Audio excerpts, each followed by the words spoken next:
আমার ভাই যেন সুস্থ হয়ে মাঠে ফিরতে পারে। ঠিক এমনটাই উল্লেখ করে সামাজিক যোগাযোগ মাধ্যমে নিজের ফেসবুক পেজে লিখেছেন সাকিব আল হাসান। ঢাকা প্রিমিয়ার লিগের ম্যাচ খেলতে গিয়ে বাংলাদেশের কিংবদন্তি ক্রিকেটার তামিম ইকবাল হৃদরোগে আক্রান্ত হয়ে হসপিটালে ভর্তি। ক্রীড়া অঙ্গনের অনেক বড় বড় টিম এবং প্লেয়ার তার সুস্থতা কামনা করেছেন। নিজের সতীর্থের এমন অবস্থা দেখে সাকিব আল হাসান আর চুপ করে থাকতে পারেননি। সাকিব আল হাসান তার ফেসবুক ভেরিফাইড পেজে তামিমের সুস্থতা কামনা করে লিখেন, আজ আমার জন্য বিশেষ দিন, কিন্তু মনটা পুরোপুরি আনন্দে নেই, কারণ আমার প্রিয় সতীর্থ ও বন্ধু তামিম ইকবাল অসুস্থ।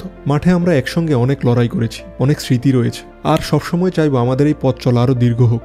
তামিম, তুমি বাংলাদেশ ক্রিকেটের অন্যতম বড় শক্তি। তোমার দ্রুত সুস্থতা ও মাঠে ফিরে আসার জন্য দোয়া করছি।